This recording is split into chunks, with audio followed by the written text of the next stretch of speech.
Hi guys, welcome to eminent classes. हमने पिछले video में राजस्थान की जो जलवायु का ऋतु के आधार पर वर्गीकरण होता है उसके बारे में हम चर्चा कर रहे थे।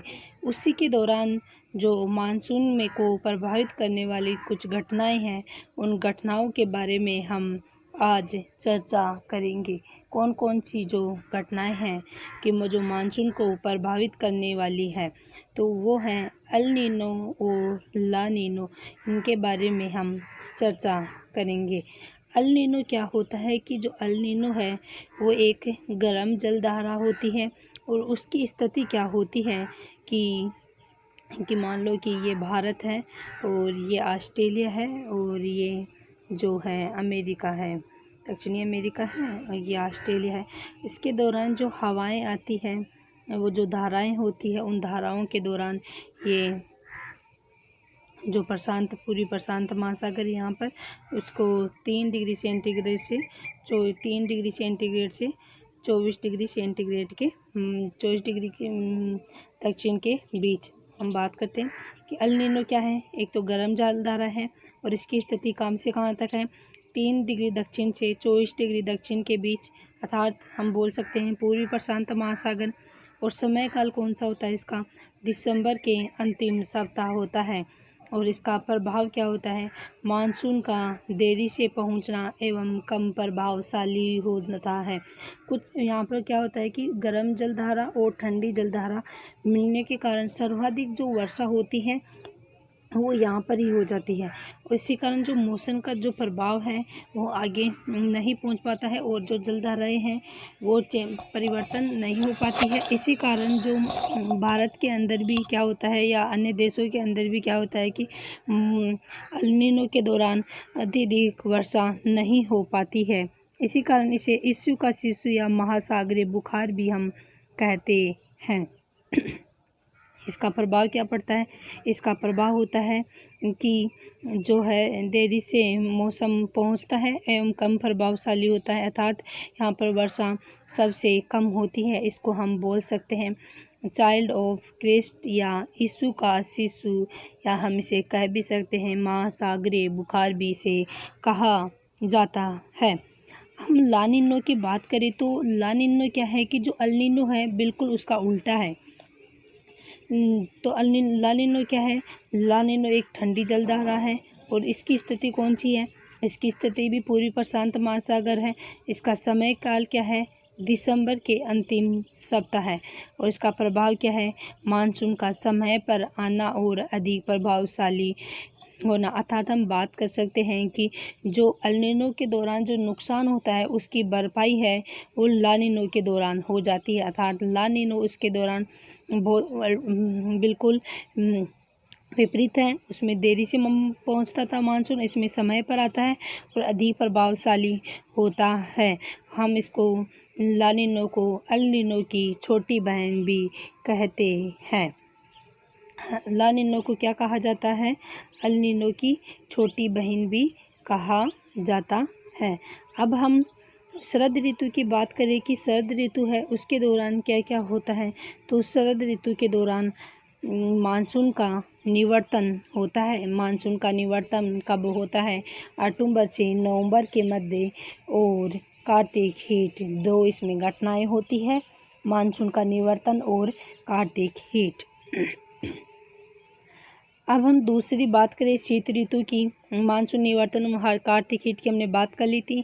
अब हम शीत ऋतु की बात करें कि शीत ऋतु के दौरान माउट किस प्रकार से आती है।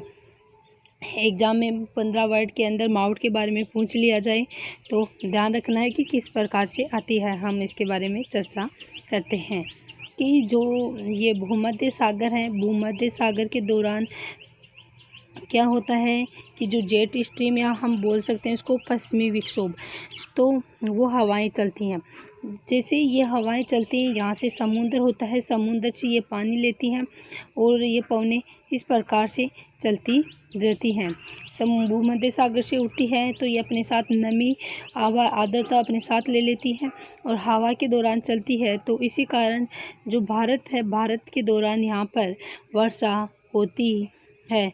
वर्षा कहाँ कहाँ पर होती है भारत के अंदर हम देखते हैं, जम्मू कश्मीर में होती है, पंजाब में होती है, हरियाणा होती है, दिल्ली होती है, और जो यूपी का पश्चिमी भाग है वहाँ पर होती है, और जो राजस्थान का उत्तरी पश्चिमी भाग है वहाँ पर भी इसके दौरान मावठ से वर्षा होती है। इसका मावठ के दौरान प्रभावित क्षेत्र कौन कौन सा है उसके बारे में हम देखें तो कौन कौन से जिले आते हैं उसके, गंगानगर आता है, हनुमानगढ़ आता है, बीकानेर आता है और जैसलमेर आता है। ये वाला हिस्सा मावठ के दौरान प्रभावित होता है। क्या है मतलब इसे पूछ लिया जाएगा मावठ क्या है, तो मावठ क्या है, एक शीतकालीन वर्षा होती है उसको हम मावठ कहते हैं। शीतकालीन वर्षा को हम मावठ कहते हैं। हमने देख लिया कि कहाँ से आता है, भूमध्य सागर से आता है, और किसके द्वारा मावठ आती है, पश्चिमी विक्षोभ या जेट स्ट्रीम के द्वारा आती है। तो ध्यान रखना है कि क्या है, शीतकालीन वर्षा है, कहाँ से आती है, भूमध्य सागर से, किसके द्वारा आती है, पश्चिमी विक्षोभ या जेट स्ट्रीम के द्वारा आती है, और कब आती है, दिसंबर से मार्च के दौरान आती है। और मावठ के दौरान कुल वार्षिक वर्षा कितनी होती है, 10% वार्षिक वर्षा होती है। और इसका लाभ, सर्वाधिक लाभ क्या है, तो इसका लाभ है रबी की फसलों को। सर्वाधिक किस फसल को है, गेहूँ को है।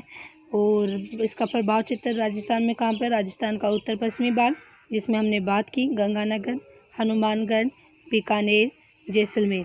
मावठ का लाभ सर्वाधिक गेहूं को होने के कारण इसे क्या कहा जाता है, इसको गोल्डन ड्रॉप्स भी कहा जाता है। जो मावठ आती है उसको गेहूं के लिए सर्वाधिक लाभदायक होने के कारण हम इसको गोल्डन ड्रॉप्स भी कहते हैं। कि मावठ हमें पूछ लिया जाए कि मावठ किस के दौरान मतलब कहाँ से आती है, भूमध्य सागर से आती है। और इससे पूछ लिया जाए कि जो मावठ है वो प्रभावित किससे होती है, तो शीतोष्ण जो कटिबंधीय मानसून बोल सकते हैं हम, या इसको बोल सकते हैं भूमध्य महासागरीय मानसून के द्वारा हमें जो मावठ है वो प्राप्त होती है। हम अब शीतलहर की बात करें कि जो शीतलहर है वो क्या है, तो शीतलहर है वो क्या है कि जो शीत ऋतु के अंदर हिमालय की ओर से आने वाली जो ठंडी हवाएं होती हैं उनको हम शीतलहर कहते हैं। इसकी दिशा हो गई उत्तर पश्चिम से उत्तर पूर्व से दक्षिण पश्चिम के अंदर। इसका प्रभावी क्षेत्र सर्वाधिक कहाँ पर है, मैक्सिमम इसका है चूरू के अंदर, और फिर बाद में सीकर और बीकानेर, यहाँ पर सर्वाधिक शीतलहर चलती है। हिमालय के दौरान क्या होता है कि टेम्परेचर तो होता है सर्वाधिक कम हो जाता है, और जो दाब होता है वो अधिक हो जाता है, जिसके कारण क्या होता है कि जो उत्तर पूर्व से ये मानसून है वो दक्षिण पश्चिम की ओर आ जाता है। तो जहाँ पर चूरू का सर्वाधिक प्रभाव पड़ता है, और सीकर में, उसके बाद और बीकानेर में, इन 3 जिलों में इसका शीतलहर का सर्वाधिक प्रभाव रहता है। उसका समय काल क्या होता है, इसका समय काल होता है जनवरी। हम जलवायु संबंधी अन्य महत्वपूर्ण बिंदुओं की बात करें तो उसके अंदर हम सबसे पहले बात करते हैं कि जो समवर्षा रेखा है वो क्या होती है। समवर्षा रेखा होती है कि जो मानचित्र है, मानचित्र में हम काल्पनिक रेखाओं के आधार पर वर्षा को एक समान जो वर्षा होती है उन स्थानों को जोड़ते हैं, उसको हम समवर्षा रेखा कहते हैं। नाम से ही प्रतीत होता है कि समवर्षा रेखा, समवर्षा का मतलब समान वर्षा। तो जो हम मानचित्रों के दौरान काल्पनिक रेखाओं के आधार पर दर्शाते हैं या उन स्थानों को जोड़ते हैं जहाँ पर समान वर्षा होती है, उनको हम समवर्षा रेखा कहते हैं। अब हम देखते हैं कि जो 3 समवर्षा रेखाएं होती है कौन कौन सी होती है। एक तो 25 सेमी होती है, 40 सेमी होती है और 50 सेमी होती है। 25 सेमी की बात की जाए तो 25 सेमी के दौरान समवर्षा रेखा जो मरुस्थल को शुष्क व अर्ध शुष्क 2 भागों में बांटती है। 25 सेमी जो समवर्षा रेखा है कितने भागों में बांटती है, मरुस्थल को शुष्क व अर्ध शुष्क 2 भागों में बांटती है। 40 सेमी जो मानसून जो समवर्षा रेखा है वो राजस्थान को ही 2 बराबर भागों में बांटती है। पूछ लिया जाएगा कि राजस्थान को 2 बराबर भागों में कौन सी रेखा बांटती है, तो 40 सेमी समवर्षा रेखा है जो राजस्थान को 2 बराबर भागों में बांटती है।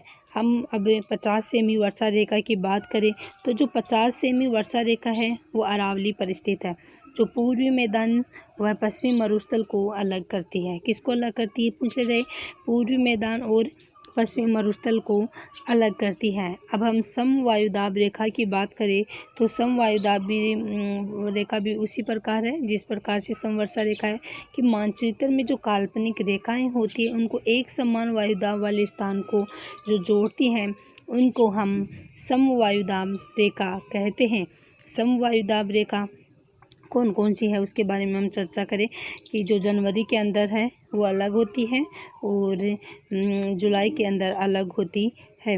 जनवरी के अंदर क्या होता है कि टेम्परेचर कम हो जाता है जनवरी के अंदर, और दाब होता है वो अत्यधिक होता है। तो इसके अंदर 2 वायुदाब रेखाएं होती है। कौन कौन सी होती है, 1018 MB और दूसरी है 1019 MB। जुलाई के अंदर बात की जाए तो इसके दौरान क्या होता है कि टेम्परेचर अत्यधिक बढ़ जाता है और दाब क्या होता है कम हो जाता है। इसके दौरान 4 समवायुदाब रेखाएं होती है। कौन कौन सी है, 997 MB, 998 MB और 999 MB और 1000 MB होती है। हम 1019 MB की बात करें तो 1019 MB है उसके अंदर 3 जिले आते हैं। कौन कौन से, बीकानेर, चूरू, सीकर। इनके दौरान जिलों का ध्यान रखना है कि 1019 MB में कौन से जिले आते हैं। एग्जाम के पॉइंट ऑफ व्यू से इम्पोर्टेंट है क्योंकि 1019 MB समवायुदाब रेखा है तो उसके अंदर जिले दे दिए जाते हैं और कौन सा नहीं है कौन सा है ऐसे क्वेश्चन बना के पूछ लिया जाता है, या फिर मानचित्र के आधार पर भी मानचित्र के अनुसार दर्शा दिया जाता है कि कौन कौन से जिले आते हैं। तो ध्यान रखना है कि मानचित्र के आधार पर भी। तो 1000 MB में कौन कौन से आते हैं, बीकानेर, चूरू और सीकर। हम बात करें 1018 MB की तो 1018 MB ये है तो इसमें आता है जैसलमेर, जोधपुर, पाली, राजसमंद, चित्तौड़ और झालावाड़। कितने जिले आते हैं, 6 जिले आते हैं। कौन कौन से, जैसलमेर, जोधपुर, पाली, राजसमंद, चित्तौड़ और झालावाड़ जिले आते हैं। अब हम बात करें 997 MB या 998 MB, 999 MB और 1000 MB की। तो 997 MB में कौन से जिले आते हैं, जैसलमेर आता है, बीकानेर और श्री गंगानगर। ध्यान रखना 997 में कौन कौन आते हैं, जैसलमेर आता है, बीकानेर आता है और गंगानगर आते हैं। हम 998 MB की बात करें तो 998 MB में आता है बाड़मेर, जोधपुर, नागौर, चूरू। कौन कौन से आते हैं, बाड़मेर, जोधपुर, नागौर, चूरू। हम 999 MB की बात करें तो वहाँ पर कौन से आते हैं, जालोर, पाली, अजमेर और टोंक जिले आते हैं।